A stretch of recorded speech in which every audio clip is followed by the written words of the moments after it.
Hi, I'm Dave. And I'm Matt. And welcome to Sofa Reviews. Today we're looking at the film Quantum Apocalypse. Released in 2010 for the Sci-Fi Channel, this is a TV movie that doesn't really inspire much confidence. So we start with NASA, who are monitoring a comet which is meant to pass near the Earth, but then decides randomly to hurl itself into Mars instead.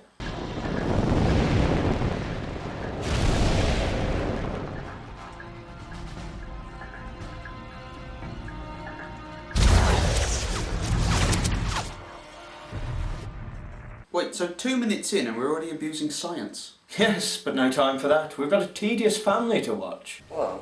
What? Deja vu. Who's that? Neurological misfire. The brain perceives current events and processes as memories. What did he say? Jerry, I have to go into work a little early today. Can you make sure Sam gets on the bus, please? Why are we focusing on them? I kind of hope it's to make it more satisfying when they die. I don't like your family! Thankfully we move outside so the plot can show up.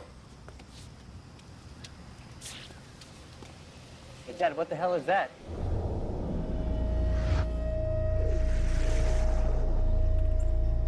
I don't know, but I'll find out.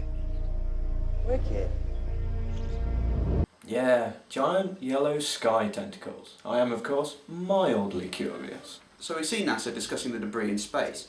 They realise something must have pulled the comet into Mars. This of course leads them to believe there's a bigger threat. Well, you know what? I think my money is going on it being a giant yellow space octopus. And I mean, after that, who knows? I mean, we're in uncharted territory here. Look, we have no idea what this is, let alone how to stop it. Now, hold on. In a few minutes, the guys from Washington will be here. Now, that's not exactly the kind of news that I feel comfortable giving them. If I say so myself, sir, I mean, before the whole cell phone network goes to shit, I think we should call in the experts who specialize in this. Wait, so they need experts in uncharted territory? How can you be an expert in something that's uncharted? Are you kidding me? Number 2 pencils and an energy drink? Is this some kind of a joke? Those two are the rock stars of theoretical physics. Listen. Rock stars of theoretical physics. How could you write that into a script and resist the urge to immediately smash your face into a wall? Rock stars of physics. So we see the son's dull attempt to pick up a girl. Sadly, this becomes another major part of the movie. And more abuse of science. You're to make me smarter by osmosis? Hey, look, she's got an ex-boyfriend, and it appears that he's a bit of a dickhead. I wonder if that'll be important later. So here we meet Terry, who has some form of autism. He says how he wants to join NASA, which means it's going to be no surprise when it turns out he's the one who saves the day. Finally, the rock stars attempt to explain the plot without using the phrase space octopus. What we come up with, sir, General. General. Super cool suit, by the way. Okay, so, what we come up with is we are screwed. Right, I don't even need to know why anymore. I'm just glad that these people are going to die. Both of them don't deserve to live at all. We need to be able to identify, know exactly what it is. Is there a chance that this is some sort of a weapon? Al-Qaeda, possibly the Chinese. Oh, military. Why don't you just run outside and shoot your gun in the air? That might stop it. There's no chance. They managed to get some idea of what it is. Think of a flashlight. Instead of emitting light, it sucks everything in. So it's a vacuum. They explain that the Earth will be destroyed within 3 days. However, gravity will be reduced first. Dad, stop the car. What? Just stop the car, stop the car. Right, all right, what? What is that? You see that?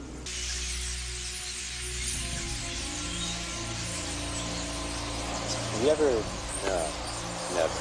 Oh my god, birds flying! This is much more worrying than those giant space tentacles. Meanwhile, the Russians have come up with a plan to take care of this situation by nuking the North Pole to move the planet out of the way.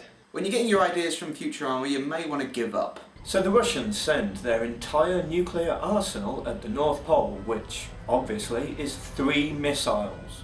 So the dad decides to give his son and his girlfriend a lift, and then they drive into some bad CGI.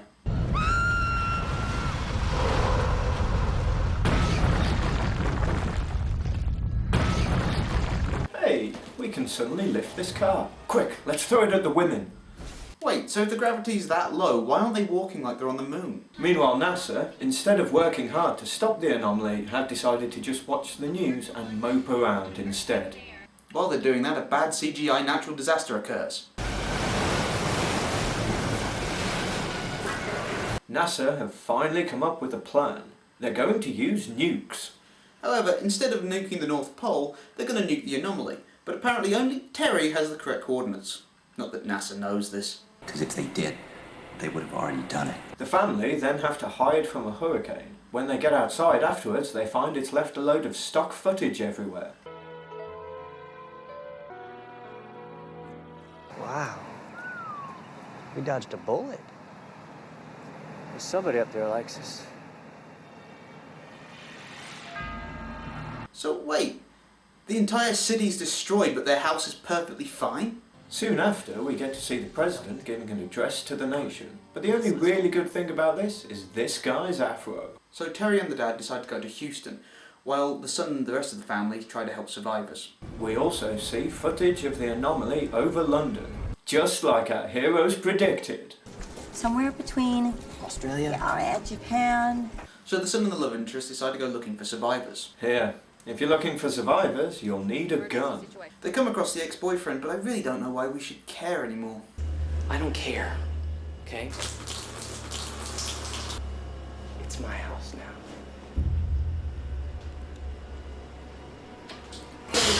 Get the hell out of here! Okay, sure, he's wasting whiskey, but there's no real reason to pull a gun out on him. I mean, you could have just left. It's your move, big man. I really don't see why you just didn't shoot him. So because he's a moron, the son gets shot instead. Some guy decides to try and rob the car from Dad and Terry, but Terry saves the day. So the ex-boyfriend tries to rape the girl, but thankfully the stepmom shows up instead. Meanwhile at NASA, Terry gives the codes to the scientists while the dad is having a heart attack. Because of course we just needed a huge explosion of plot right at the end of the film. They look correct. Of course. I mean, his approach is unconventional, but the science is sound. Of course, it's so obvious. How did we miss it? It makes you wonder though, why do we even bother employing scientists if just some random guy can solve their problems? So they fire the nukes and end up going back in time. Deja vu. So this whole story ends up being pointless? Pretty much. Although apparently this time, the anomaly isn't there and the comet just goes harmlessly by. And the movie ends, and in conclusion, this movie is a horrible mess. First of all, you have the horrible abuse of science in this movie. Every single time, it's almost like they're just pulling stuff out of their arse just to make it sound intelligent. Most of the time it doesn't, and if you just do a little bit of research, it isn't. Secondly, there's the special effects. They're pretty bad, even for a TV movie. There isn't that much they need to show, yet they still look pathetic. And even the stuff that you see is vague and ambiguous. It's not even like they had to define anything, it's just a wobbly line in the sky at parts. You can do that with a pen and it looks like they did. And then there are the rock stars of science themselves. They're just annoying. They serve no point other than to have exposition throughout the entire movie, explaining the movie to us throughout, and constantly complaining and whining that any ideas anyone else has are bad, and their ones are the ones that will work even though they have no idea what the hell they're dealing with in the long run. And then there's Terry. Now, I don't have a problem with an autistic child or autistic person being the hero of a movie. It can be an uplifting plot point. But in this, it just feels like a bad Deus Ex Machina. Just some random guy with a mental disorder managed to figure out this big problem even though he wasn't involved in it in any way? It's so far-fetched and just this big underdog plot. It comes out of nowhere if you're looking at it from the side of the scientists. They have no idea about this person. Why the hell should they even bother with him in the first place? The first complaint with this film is that the sound quality is really poor. It's quite hard to hear what they're saying. But obviously when you do hear it, you realise it's stupid anyway.